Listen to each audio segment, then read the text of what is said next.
फिर से आप सभी का बहुत बहुत स्वागत एपिसोड नंबर या लेसन नंबर 19 पे school of sound doctrine raising a sound doctrine generation. इसके ऊपर मैं बात कर रहा था। आपके बीच आज का जो टॉपिक है मैं उसको रखने जा रहा हूं। जिस विषय पे अभी मैं बात करूंगा वह यह है। आपके ठीक स्क्रीन के ऊपर आप देख सकते हैं एक बड़ा श्वेत सिंहासन, जिसको इंग्लिश में ट्रांसलेशन हुआ है और वो ये हुआ है व्हाइट थ्रोन, सफेद सिंहासन। ना ये वचन कहां है?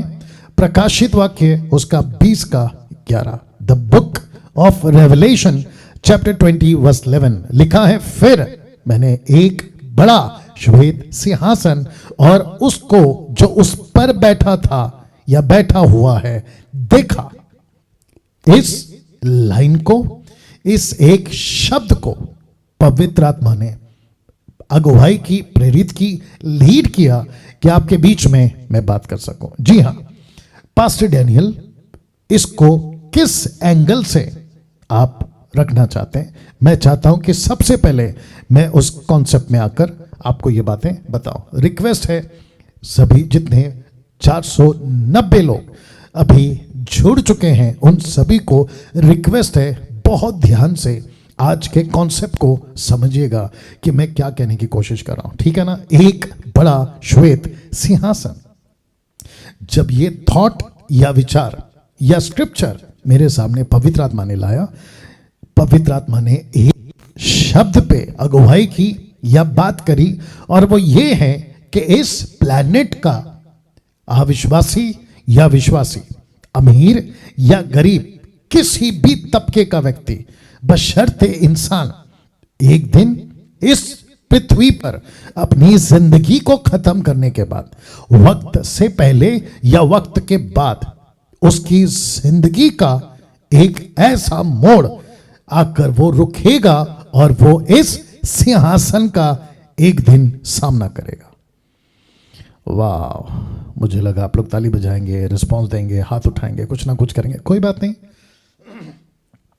तो वापस कहता हूं कनेक्ट रहिए, ठीक है ना? समझिएगा। फिर से दोहरा देता हूं कि इस प्लैनेट का एक एक व्यक्ति, विश्वासी, अविश्वासी, अमीर या गरीब, एक दिन अपनी जिंदगी में एक ऐसा मोड़ या मकाम उसके पास आएगा या गुजरेगा उससे होकर कि वो इस सफेद सिंहासन का सामना करेगा।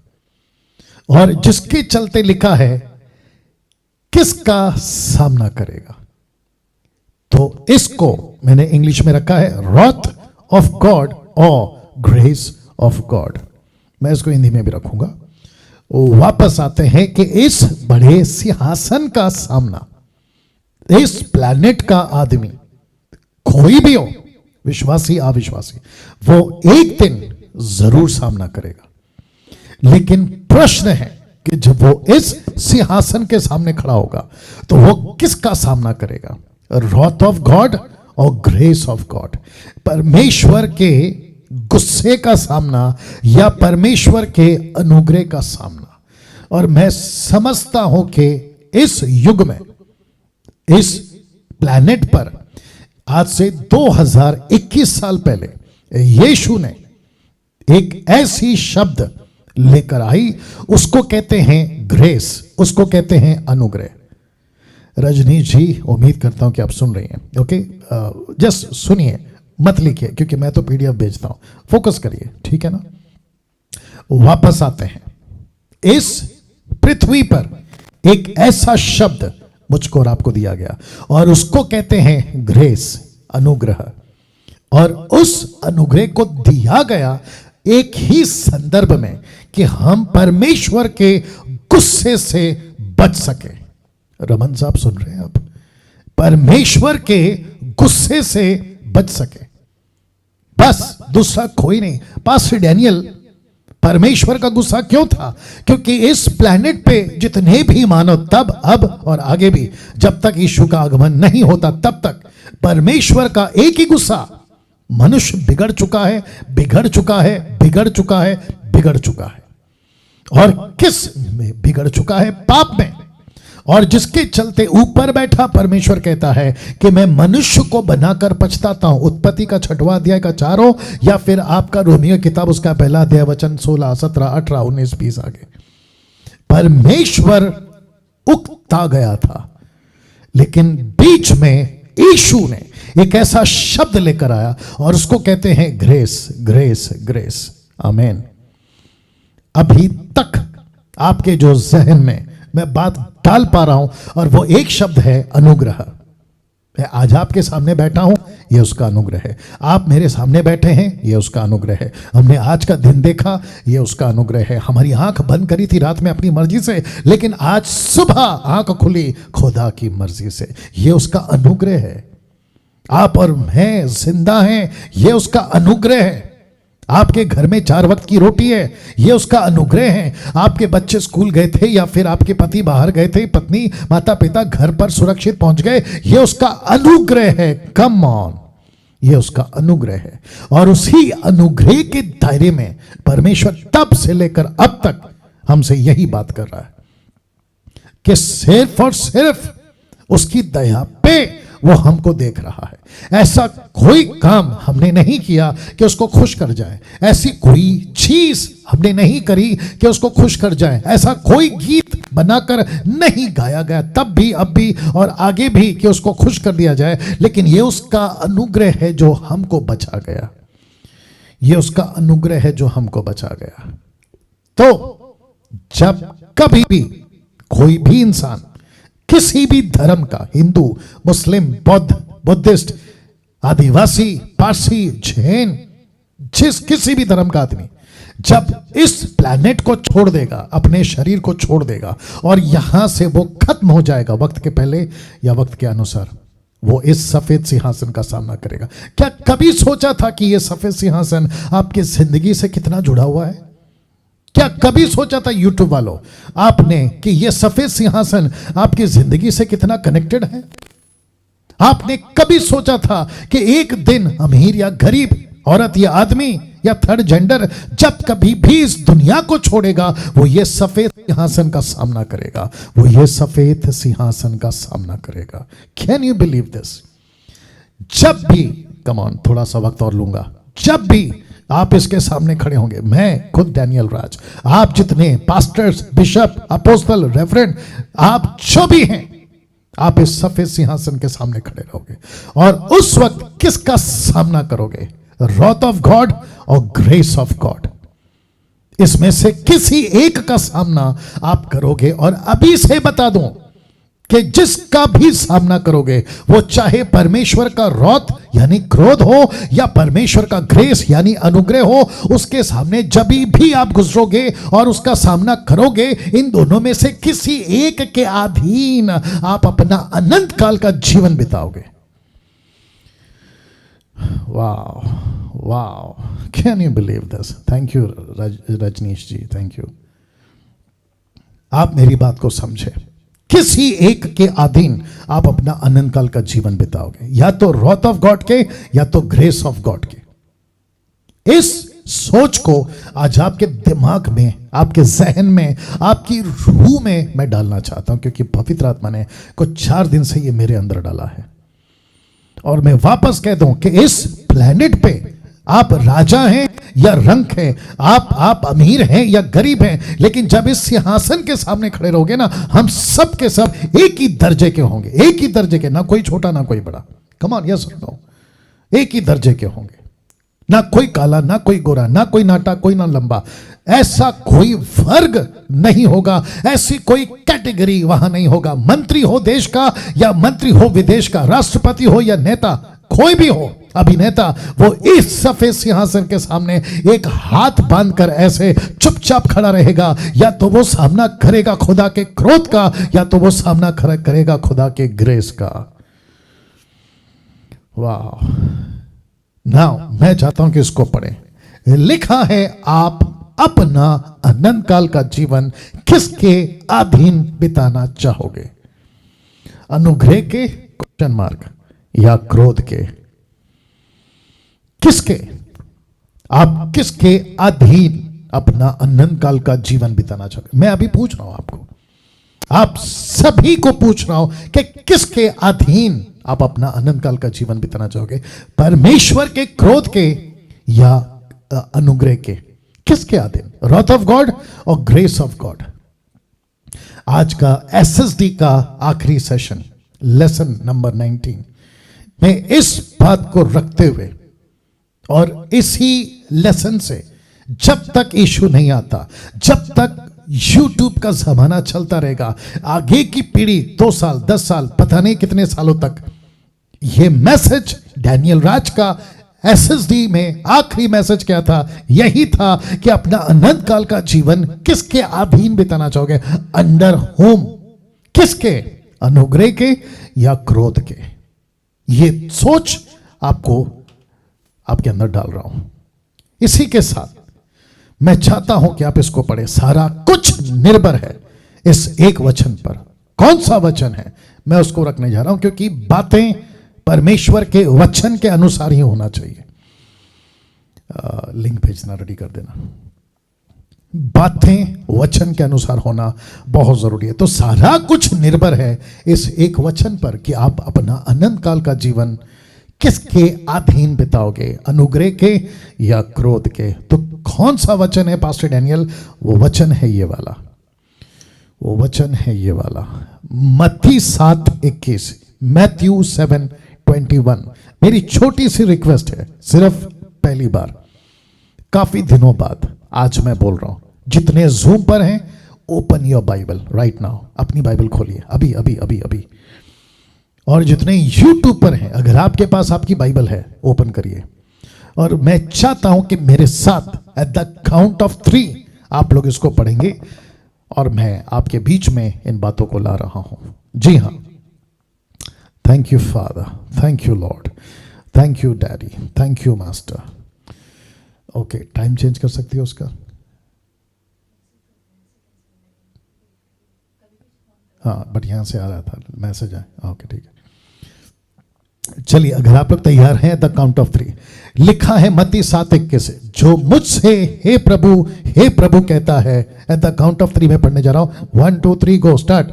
जो मुझसे हे प्रभु कहता है, उनमें से हर एक स्वर्ग के राज्य में प्रवेश ना करेगा। आगे का लाइन, वो मैसेज आया, गड़बड़ कर दिया। एक सेकंड दीजिए प्लीज। वाईफाई चेक करो पहला, वहां पर उसमें आ गया देखो, फिर बताओ। तो क्या करूं फिर मैं? किसमें? जितने यूट्यूब पर है मेरे साथ बने रहे प्लीज।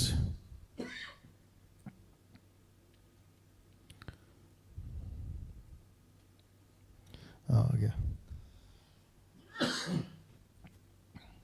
तो इसको स्विच कर दो वहां पे डायरेक्ट।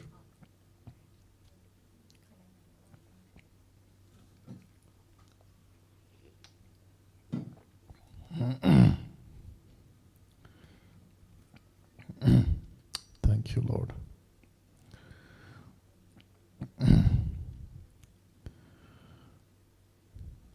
अभी वो मैसेज वापस नहीं आएगा ना, क्योंकि वो जब भी आएगा तो फिर वो डिस्टर्ब करेगा।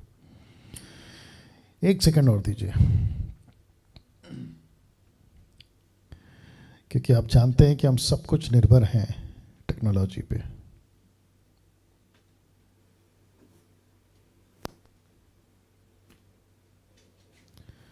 Thank you Lord.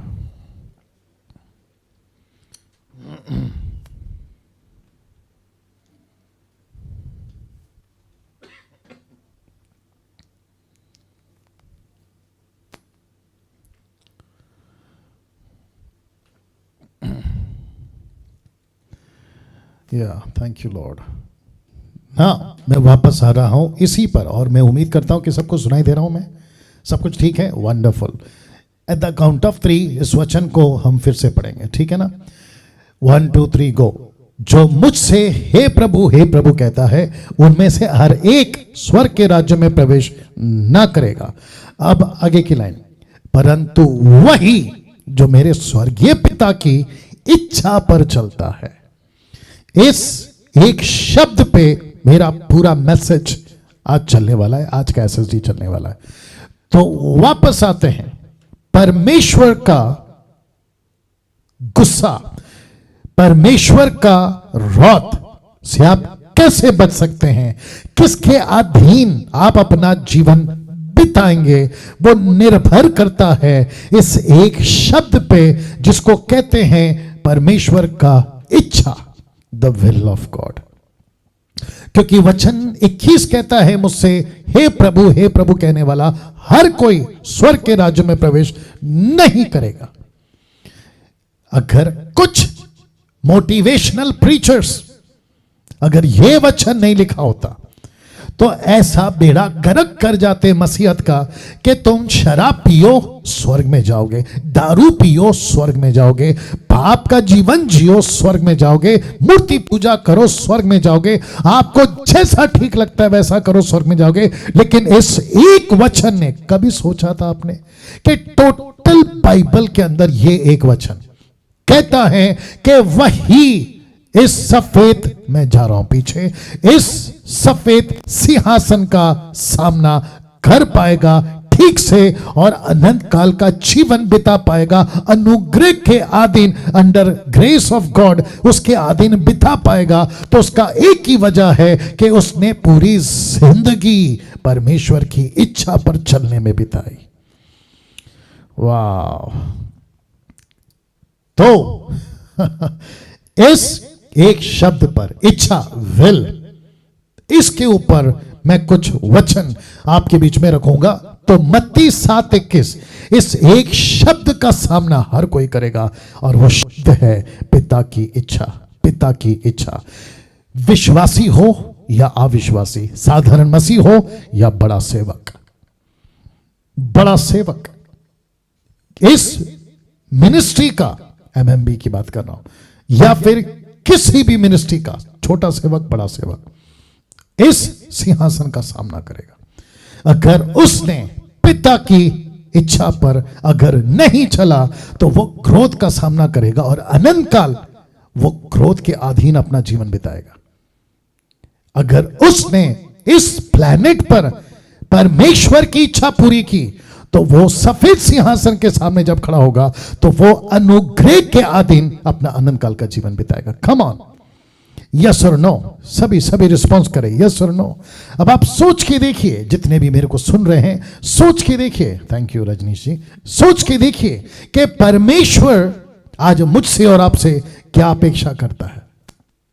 वो अपेक्षा करता है कि डैनियल या जितने भी अभी प्रभु के लोग हैं 500 के आसपास, उन सभी को, और जितने यूट्यूब पे मुझे सुन रहे हैं उन सभी से यह अपेक्षा करता है कि तुम जब सफेद सिंहासन के सामने खड़े रहो तो परमेश्वर के गुस्से का नहीं बल्कि उसके अनुग्रह का सामना करो। और यह तब होगा जब तुम उसकी पिता की इच्छा को पूरा करोगे। इसी प्लेनेट पे एक वचन है साहब, जरा देखिएगा, मत्ती 6:10, तेरा राज्य आए, शब्द पे ध्यान दीजिएगा, तेरी इच्छा, ब्रैकेट में पिता की इच्छा, तेरी इच्छा, क्योंकि यीशु कह रहा है तेरी इच्छा, कहां? आसमानी बाप को देखकर। वो कहता है तेरी इच्छा जैसे स्वर्ग में पूरी होती है वैसे पृथ्वी पर पूरी हो।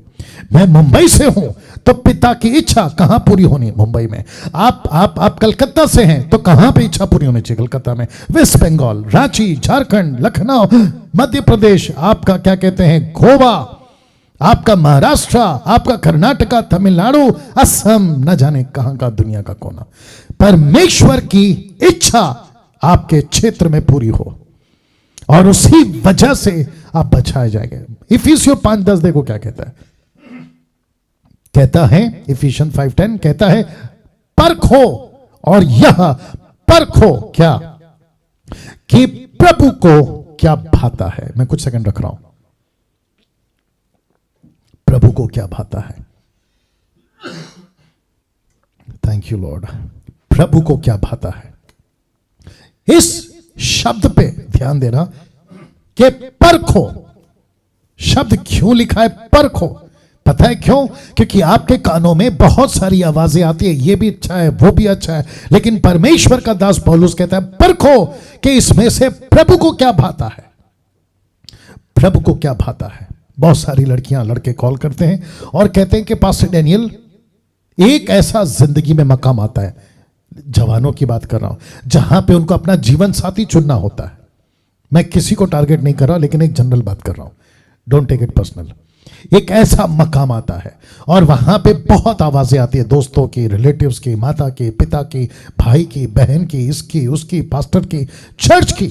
ऐसे टाइम पे प्रभु बोलता है पौलुस के द्वारा, परखो कि तुम्हारे इस बड़े डिसीजन में प्रभु को क्या पसंद है, उसको परखो कहता है। और इसका मतलब यह हुआ कि मुझको और आपको परखना है कि प्रभु इस क्षेत्र में तू क्या चाहता था कि मैं करूं, प्रभु को क्या भाता है, ताकि इस प्लैनेट में, मुझे थोड़ा सा अलग एंगल में आके बात करना होगा, हम जानवर नहीं है, मुझे माफ करें, मैं थोड़ा सख्ती में बात कर रहा हूं, मुझे माफ करें, हम इस पृथ्वी पे जानवर नहीं है, हम इस पृथ्वी पे इंसान हैं। जानवर का मतलब पास्टर डैनियल, जानवर का मतलब है पैदा होते हैं, बड़े होते हैं, खाते हैं, पीते हैं, फिर बच्चे पैदा होते हैं और फिर बाद में मर जाते हैं, ये साइकिल है उनका। लेकिन इस प्लेनेट पे इंसान ऐसा नहीं है। इंसान भी पैदा होता है, खाता है, पीता है, उठता है, सोता है, बच्चे पैदा करता है, सब कुछ है, लेकिन उसके अंदर फर्क यह है कि वो जीते जी जब तक वो जिंदा है, वो जिस ऊपर वाले ने, खुदा ने, गॉड ने, यीशु ने उसको बनाया है, वो उसकी मर्जी पे चलता है। यस और नो? वो उसकी मर्जी पे चलता है। वाह, सी दैट, वो उसकी मर्जी पे चलता है। इब्रानियों 13:21 क्या कहता है देखो, तुम्हें हर एक भली बात में सिद्ध करे, तुम्हें हर एक भली बात में सिद्ध करे, परफेक्ट करे, जिससे तुम उसकी इच्छा पूरी करो। और जो कुछ उसको भाता है, जो कुछ परमेश्वर को भाता है, उसे यीशु मसीह के द्वारा हम में उत्पन्न करे, जिसकी बड़ाई युगानुयुग होती रहे। आमीन। इस पृथ्वी पे आपको रखा गया है पिता की इच्छा पूरी करने के लिए। माफ करें, मीका 6:8 देखो क्या लिखा है। हे मनुष्य, कहता है, हे मनुष्य, वह तुझे बता चुका है। कौन? खुदा। तुझे बता चुका है। कौन? यहोवा। तुझे बता चुका है। कौन? एलोहिम। तुझे बता चुका है। कौन? जिसने ये पूरी दुनिया बनाई है। कहता है कि वो तुझे बता चुका है कि अच्छा क्या है, What is good for you, अच्छा क्या है वो तुझे बता चुका है। और वो अच्छा क्या है? और यहोवा तुझसे इसे छोड़ और क्या चाहता है कि तू न्याय से काम करे, कृपा से प्रीति रखे, अपने परमेश्वर के साथ नम्रता से चले। ये वो तुझे बता चुका है। See that? और इससे अच्छा क्या हो सकता है? नाउ इब्रानियों 10:36 क्या कहता है देखो, क्योंकि तुम्हें धीरज धरना अवश्य है, ताकि परमेश्वर की इच्छा को पूरी करके तुम प्रतिज्ञा का फल पाओ। कब? सफेद सिंहासन के सामने। वाव, सी दैट, सफेद सिंहासन के सामने तुम प्रतिज्ञा का फल पाओ। Not under wrath but under grace. खुदा के गुस्से का सामना नहीं, खुदा के अनुग्रह का सामना करके तुम अपना प्रतिफल पाओ। कब? जब तुम उसकी इच्छा पूरी करोगे। तब पिता की इच्छा को पूरी करने वाले ही, पिता की इच्छा को पूरा करने वाले ही अनुग्रह का सामना करेंगे। वाह, इस लाइन को फिर से पढ़ देते हैं कि पिता की इच्छा को पूरा करने वाले ही अनुग्रह का सामना करेंगे। कैसे पास्टर डैनियल, कैसे? पहला पत्र 2:15, क्योंकि परमेश्वर की इच्छा यह है कि तुम भले काम करने से निर्बुद्धि लोगों की अज्ञानता की बातों को बंद करो। ये निर्बुद्धि लोग कौन है? मूर्ख है ना वो लोग जो कहते हैं कोई खुदा नहीं है, अविश्वासी। निर्बुद्धि कौन है? जो खुदा को नहीं जानते, जो लकड़ी, पत्थर, पता नहीं, पेड़, नदी, आकाश, सूरज, चांद, उसको ईश्वर समझकर आराधना करते हैं। उन निर्बुद्धियों को कहता है कि जब तुम भले काम करोगे, भला काम क्या है? खुदा का वचन सुनाना, यीशु के बारे में प्रचार करना, इसको कहते हैं भले काम करने से तुम निर्बुद्धियों की अज्ञानता की बातों को बंद कर दो। उनको कैसे जवाब मिलेगा? आपके द्वारा, आपके द्वारा। ये पिता की इच्छा है। Are you listening? सब लोग सुन रहे हैं? ये आपकी इच्छा है।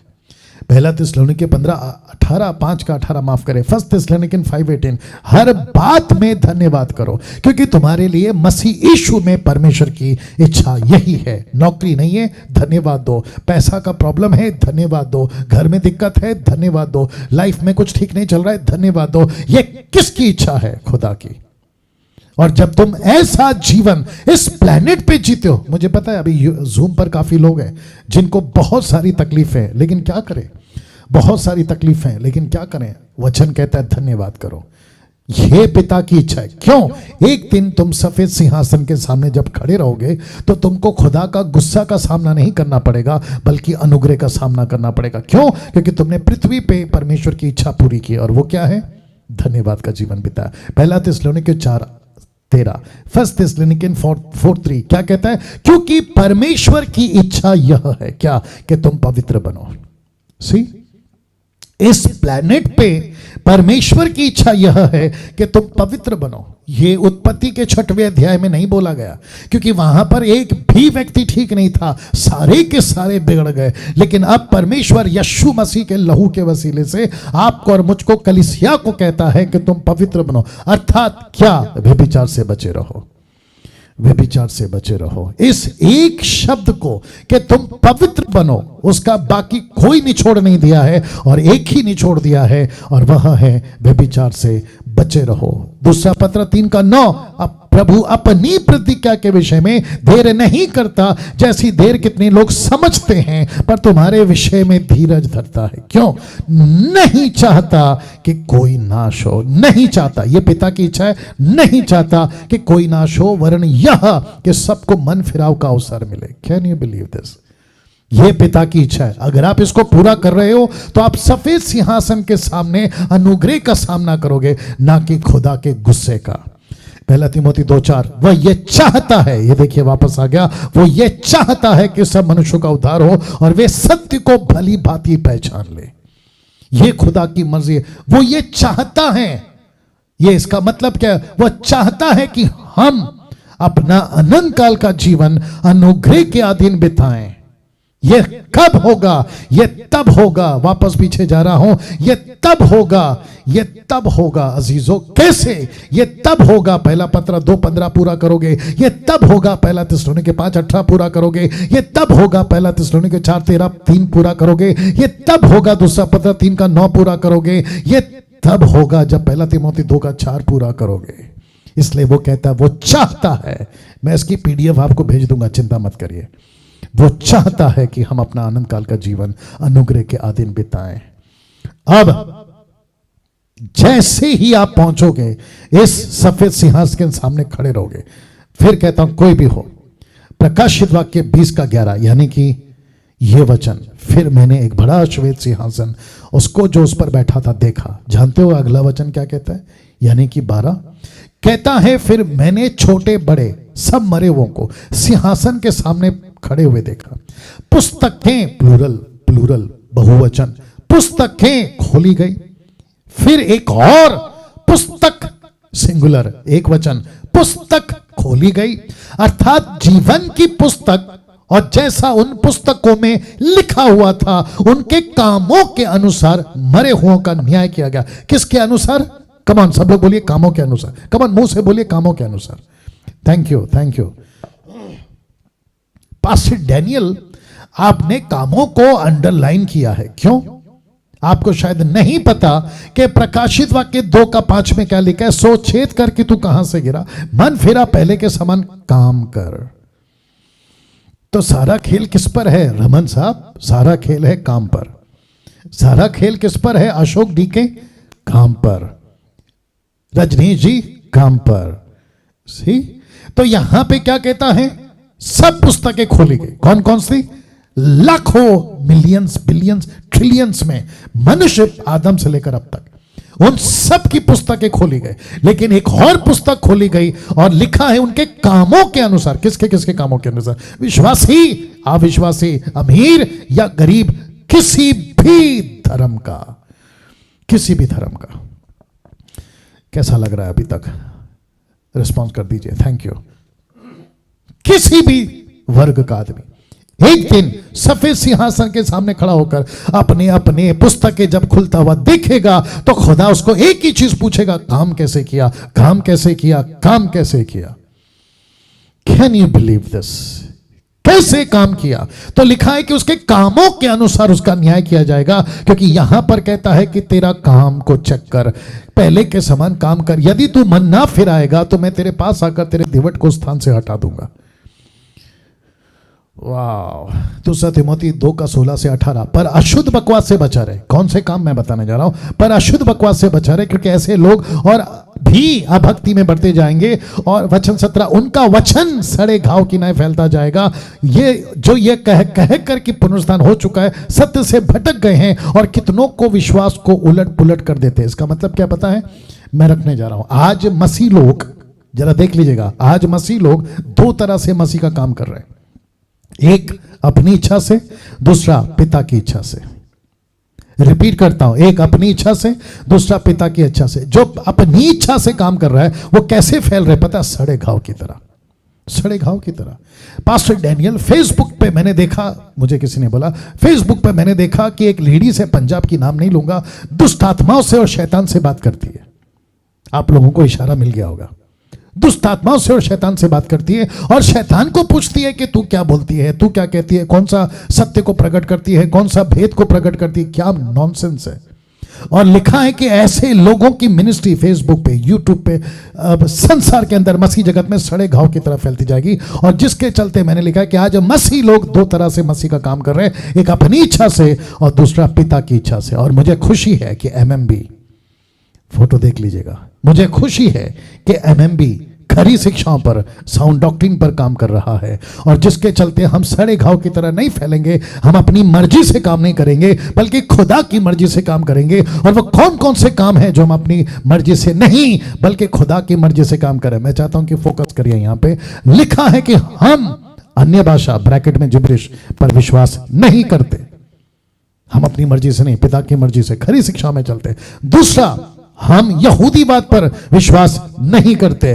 तीसरा, हम दशमांश पर जोर नहीं देते। तीसरा, हम स्तुति आराधना के नाम पर टाइम पास नहीं करते। हम उसके बाद में हाथ रखकर नीचे नहीं गिराते। हम तेल पानी नहीं बेचते। हम किसी को आत्मिक पिता नहीं बुलाते। और हम महिलाओं को पास्टर बनने के पक्ष में, हम महिलाओं को पास्टर बनने के पक्ष में हैं। महिलाएं पास्टर बने ये हम चाहते हैं, महिलाएं आगे बढ़े हम ये चाहते हैं। हम वंस सेव्ड ऑलवेज सेव्ड को नहीं मानते। इसका मतलब क्या है? उद्धार हो गया, पाप का जीवन जियो, हम नहीं मानते। इन सब की पीडीएफ आपको मैं भेज दूंगा, मेरे साथ बने रहें।